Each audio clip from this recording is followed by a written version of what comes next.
Hello, and welcome to the ramblings of a random kid on YouTube. Before I continue, I must note that you should first watch the video that this video is about, which is Polygon's Understanding Kingdom Hearts, and every other story. I'd like to say that Polygon's Unraveled series, and Brian David Gilbert's content as a whole, is pretty good, so you should check it all out, but specifically watch that video first, because that's more prevalent to the video you're about to watch. I'll wait.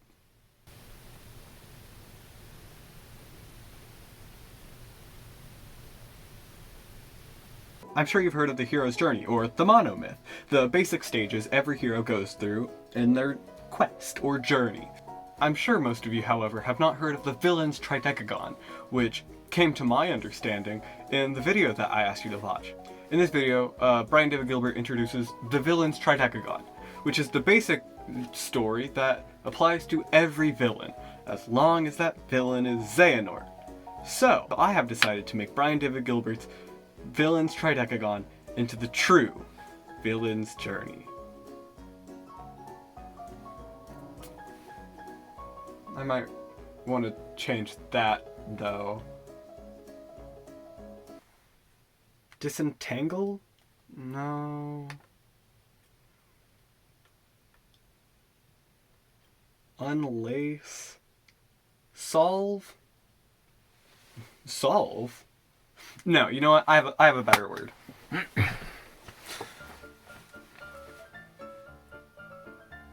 I will start by going through Brian David Gilbert's 13 steps, so I can explain where I got my 13 steps. So, step 1, be contacted by a future version of yourself. Step 2, gain the ability to time travel. Step 3, learn about a great power. Step 4, Nordaboy. I feel it important to clarify that I have never played a Kingdom Hearts game, so all of my knowledge of the series came from that one video. I have no clue what the heck this means. Step 5, get really into unethical science. Step 6, use yourself as a guinea pig. Step 7, create 2 versions of yourself. Step 8, Nortboy Redux. Step 9, fail. Step 10, develop an organization to trick young boy into committing heartless genocide in order to create a new pseudo-version of that great power. Step 11 is fail again. Then step 12, just do the 10th step again, but this time fill the organization with 13 versions of yourself. And then we come finally to the villain's variable, which is the overarching decision of whether the villain wins or fails. And now to go through my steps, which apply to every villain, as in my opinion. And when I say every villain, I don't mean every antagonist. There are, of course, movies where it's just like a zombie horde. They don't have a plot. They're more obstacles. So, this won't apply to them, but ignore that. The first step for my villain's journey is the call. The call is basically just the villain's backstory. It's whatever happened to them back when that made them turn to evil. I'd say a pretty good scene to show this step is that scene from the beginning of Iron Man 3 with Aldrich Killian and Tony Stark in the elevator, and then Aldrich Killian almost jumping off the roof. Tony Stark was a bit of a jerk to him and created lots of MCU villains. The second step is the power. The power is the villain's quest to gain power.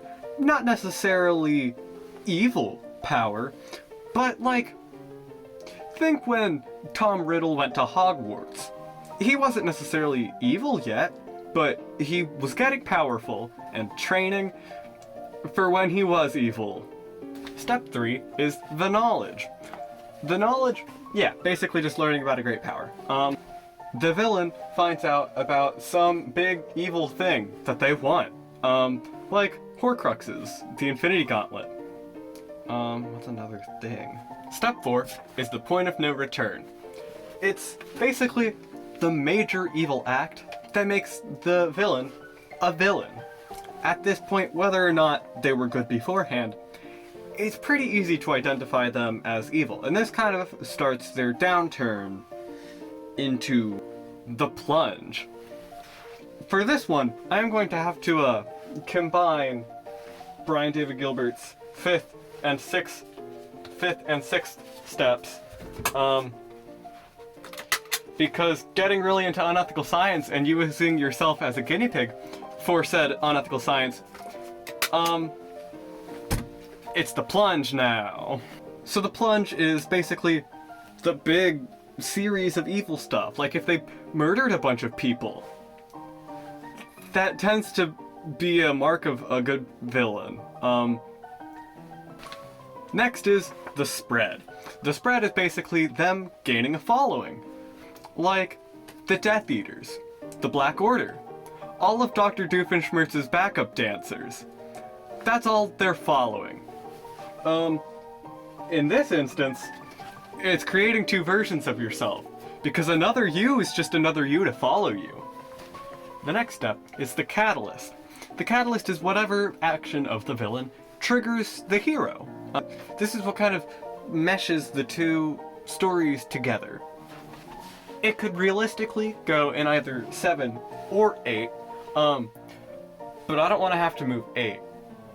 8 is the hero. The hero is the big first encounter that the villain has with the hero. Usually, the hero is first called to action against the villain. But, you know, sometimes, like in Harry Potter, when Voldemort attacked a baby, that would be his first encounter with the hero. And I would argue the hero did not know what was happening. Following the encounter with the hero, the villain typically fails, which is why step 9 is the failure. I could have just left fail, but I had to keep my theme, so it's going on the board. Now, the villain doesn't always fail, but if they don't fail, that's usually a pretty good indication that the story is done.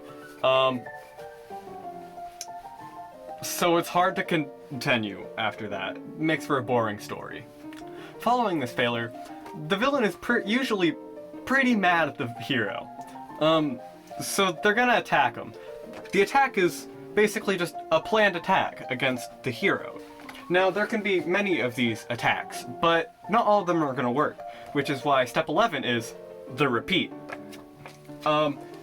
It's usually a repeat of the failure, like failing again.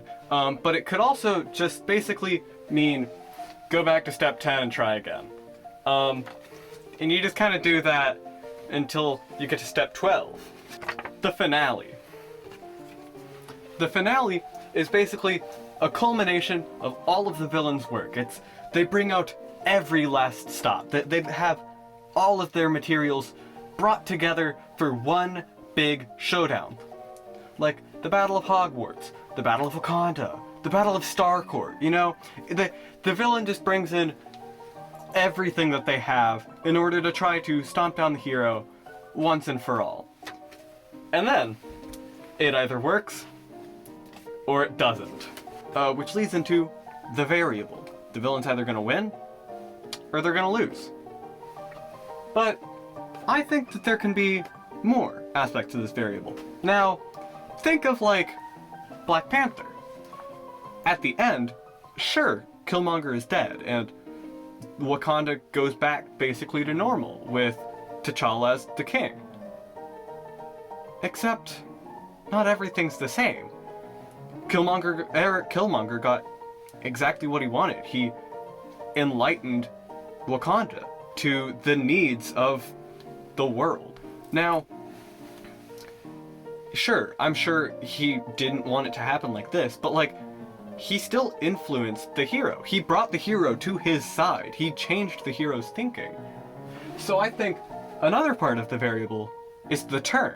Now, some of these might be more obvious, like Darth Vader's turn at the end of Return of the Jedi. But some can be a little harder to spot, like Eric Killmonger. If you've managed to watch this point of the video, you either have a really good attention span or you've been tuning me out. Either way, I'm scared. I should once again tell you to check out Polygon, especially their Unraveled series. I think it's some of my favorite stuff that I've seen on the platform. Also check out Brian David Gilbert's YouTube channel. It's amazing. All of his content that he makes is great, and I've tried not to copy him too much. Links to all of these channels in the description. I implore you to check them out. And if you'd like to follow me on social media, good luck.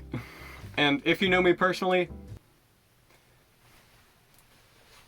let's keep this between us. I don't think anyone else needs to know about this. That's the end of this video. How is Ravel a synonym?